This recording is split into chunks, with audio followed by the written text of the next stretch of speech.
Imagine you are standing on the deck of a merchant brigantine, cutting through the thick morning mist of the upper New York Bay in the spring of 1785. Ahead of you, the skyline isn't the forest of steel and glass you know today. Instead, it's a jagged, low-slung silhouette of weathered red brick, timber, and the crowded thicket of masts in a working harbor. This is New York City, not yet the Empire City, but a wounded survivor with its sleeves rolled up. For most of the American Revolution, from 1776 to 1783, this was a British-occupied garrison town. It was scarred by fire and war, most famously the Great Fire of 1776, which tore through the city while the British held it. It was occupied, strained, and reshaped by years of military rule.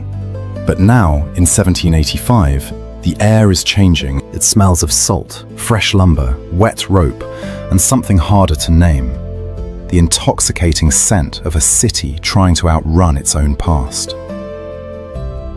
In January 1785, New York became the seat of the national government under the Articles of Confederation, a capital in practice, even before the Constitution took effect. And over the next several years, this tiny tip of Manhattan, still clustered mostly below what we now call City Hall Park, would become one of the most important stages in the early experiment of American government and American commerce. By 1790, New York's population would be around 33,000, and the city would feel like a machine warming up, noisy, crowded, improvisational, and hungry.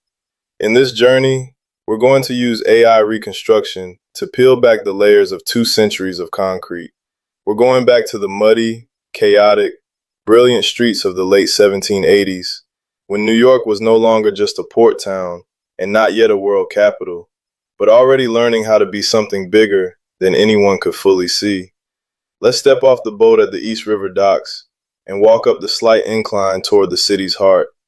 We're heading to Wall Street. Today, it's a canyon of finance, but in the late 1780s, it's still a low-rise street of residences, merchants, and civic buildings where politics and business share the same air. At the intersection of Wall and Nassau, your eyes are drawn to a building that looks new, because in a sense, it is. This is Federal Hall. It began as New York City Hall, then was dramatically remodeled in 1788 to 1789 by Pierre Charles L'Enfant, the same visionary who would later become central to planning the federal city at Washington. Notice the classical columns and, most importantly, the balcony overlooking the street. This is a public stage. On April 30th, 1789, if you were standing in this crowd, you would have seen George Washington step onto that very balcony, place his hand on a Bible, and take the oath as the first president under the new Constitution. The drama wasn't only the ceremony, it was the argument. Inside these walls, the first Congress debated the machinery of a new republic and drafted amendments that would become the Bill of Rights. Outside, the streets filled with people who came to watch history, to talk, to cheer, to worry, and to wager their hopes on the experiment unfolding in brick and timber. This wasn't just a government building. It was a high-stakes trial run. The new nation was learning in real time how to hold itself together, how to manage debt, define rights, and build legitimacy without a king. But power in this city wasn't only about votes and laws. It was about proximity. If you were part of the wealthy elite, you didn't retreat to distant estates. You lived close enough to hear the carts rattle and the crowd surge, because closeness to the center meant closeness to influence. Follow me a few blocks to the Cherry Street area. Here, the government rented a substantial townhouse tied to Samuel Osgood, the first official presidential residence in New York. This wasn't a sprawling palace. It was urban, tall, and tight by modern standards. A ground house pressed into the city's dense fabric. Picture the scene: carriages clattering over stone, servants at the door, powdered wigs and silk stockings moving through rooms that are both private home and public theater. Later, the president's household moved to the Macomb House on Broadway.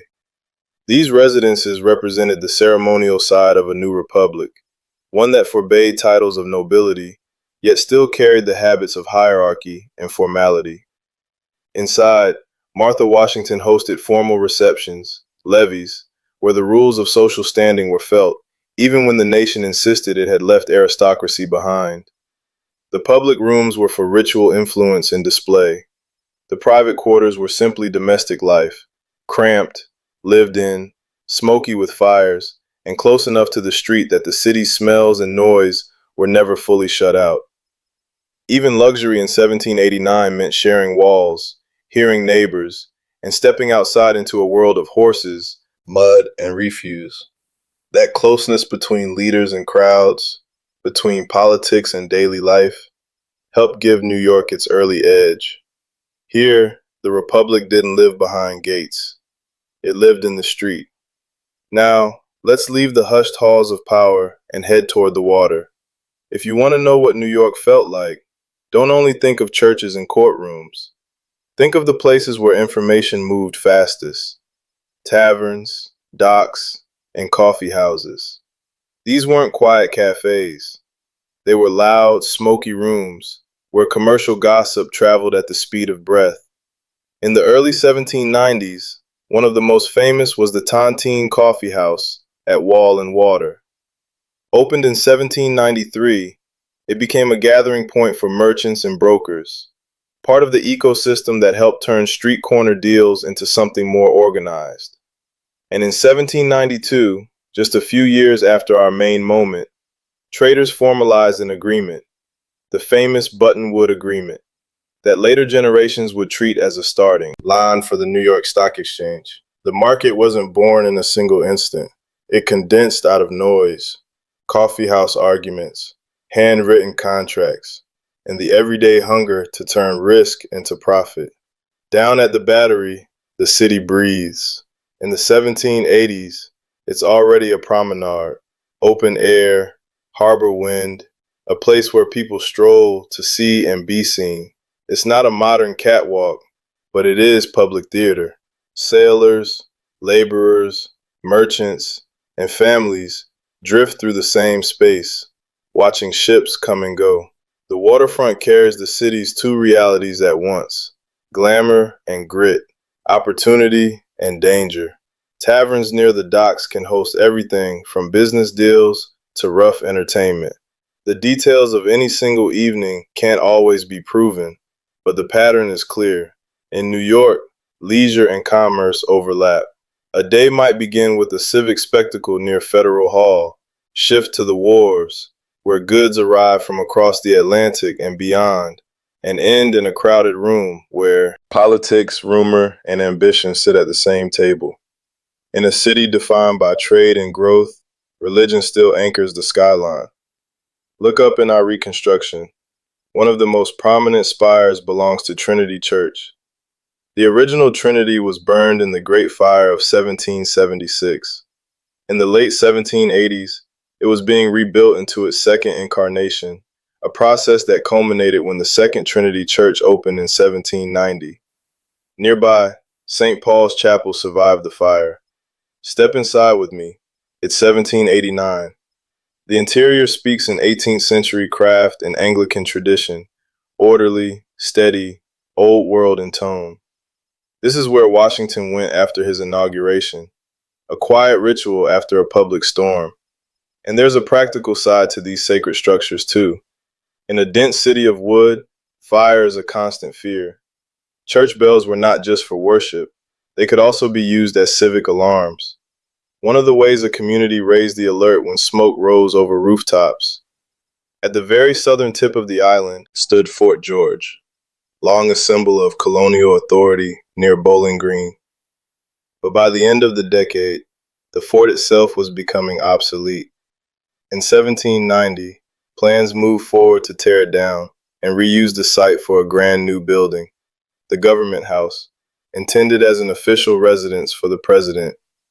It was the kind of project that reveals a city's mood, still thinking in terms of fortresses and governors, even as it tries to become a republic of citizens. And yet, History moved faster than architecture. The seat of government would soon leave New York, and the government house would never serve the role it was built for. The city's security in these years was modest and imperfect. Local militia structures, limited regular forces, veterans and watchmen in a place increasingly interested in trade. The uniforms weren't always consistent, supplies weren't always reliable, and the attention of the streets was often fixed less on war than on the next shipment, the next price, the next opportunity. But how did this fast-growing city actually survive? Here's where the dream meets the most basic problem: water.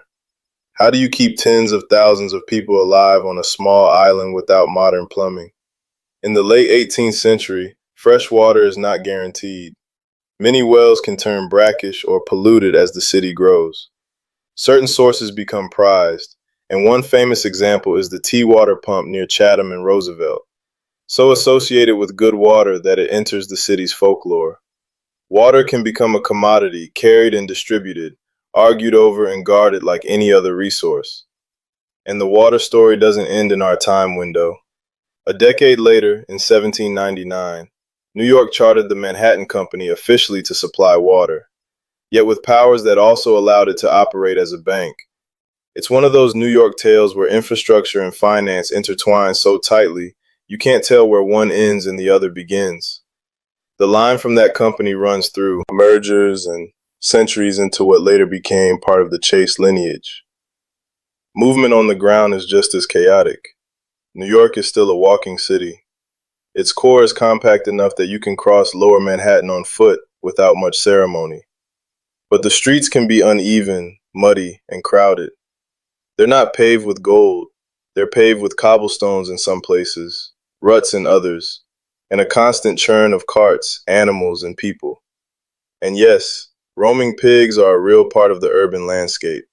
Scavenging scraps in a rough, informal kind of waste removal that says more about necessity than cleanliness. If you're a working New Yorker, you likely live in tight quarters, multi-story urban housing, narrow and close together, often with borders, always with the background anxiety of fire. This is not a city of wide lawns. It is a city of walls, doors, stairs, and shared air. Yet even here you can sense the future pressing northward. While the famous 1811 Commissioner's Plan is still years away, late 18th century surveys and projections begin to imagine the island as something that can be measured, divided, and extended because everyone can feel it. The city will have to grow up the island. Then in 1790, the seat of government moves to Philadelphia and later eventually to Washington, D.C. Some people might assume New York will lose its momentum without the federal spotlight, but the city is already building a different engine, one driven by port commerce, credit, and the early formation of financial institutions. Its securities market will soon formalize. Its population will continue to rise. Its streets will get louder, denser, and more international. New York in the 1780s did not invent modern capitalism in a single stroke, and it did not solve every problem of urban life. But it did something historically important. It showed how a dense, diverse port city could host national politics and commercial growth at the same time. How a republic could operate amid noise, argument, and ambition without collapsing under its own contradictions. So when you walk down Wall Street today, you're not standing on the same dirt in a literal sense. This island has been paved, rebuilt, raised, and remade. But you are standing in the same corridor of history. The skyscrapers replace spires. Subways replace pumps. And yet many of the institutional habits of the modern city, finance braided with governance, public life spilling into private life, the relentless pace of opportunity, were already forming here in the late 18th century. New York didn't just witness the early years of the United States. It helped shape what the United States would become when politics met the marketplace at street level. So, what American city should we reconstruct next? A place with real grit, real ghosts, and a story carved into its streets. If you want to join the next time travel walk, Subscribe to the channel and hit the bell. Then tell us in the comments which city you want to see first.